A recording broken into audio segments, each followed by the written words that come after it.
Hello everyone, কেমন আছেন সবাই? আশা করি অনেক ভালো আছেন। আমিও আলহামদুলিল্লাহ বেশ ভালো আছি। এটি পুরাতন একটি মোবাইলের ব্যাক কভার, আর এটিকে আমি আজ মহিলা মোবাইল ব্যাক কভারে রূপান্তর করব। কি হাসি আসছে আমার কথা শুনে? হাসি আসারই কথা। চলেন একসাথে দেখি কেন আমি এমনটা বললাম আর আমি কি বা তৈরি করলাম। প্রথমেই আমি নিয়ে নিচ্ছি অন টাইম প্লাস্টিকের একটি গ্লাস, সেটিকে এন্টিকাটার দিয়ে কেটে নিচের অংশটি নিব। তারপর এর ভিতরে আমি কিছু ক্রিস্টাল স্টোন, পুঁতি, কুঞ্জনি, পার্ল এগুলি দিয়ে নিচ্ছি।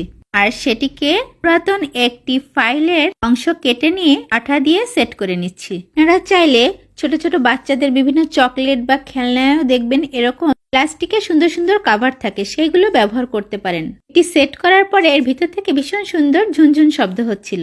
মোবাইলের কাভারের কালারটা শুকিয়ে যাওয়ার পরে আমি এটি কাভারের উপরে সেট করে নিচ্ছি আঠা দিয়ে। আর পাশে সেট করে নিচ্ছি হাফ পার্ল। সেট করতে করতে আপনাদের সাথে আরেকটা ব্যাপার শেয়ার করি। সেদিন দেখিয়েছিলাম গ্লাস আউটলাইনার দিয়ে মোবাইল কভার পেইন্টিং, আর বলেছিলাম ব্যবহারের পরে এর রিভিউ দিব। তো এই যে দেখেন, জোরে জোরে ঘষলেও এটি উঠে যাচ্ছে না, তাই আপনারাও এভাবে ব্যবহার করতে পারেন। এই যে আমার আজকের মোবাইল কভারের ফাইনাল লুক। আর সৌন্দর্য বৃদ্ধির জন্য এই ধরনের মোবাইল ব্যাক কভার শুধুমাত্র মহিলারাই ক্যারি করতে পারে, তাই এটি একটি মহিলা মোবাইল ব্যাক কভার, তাই না? আল্লাহ হাফেজ।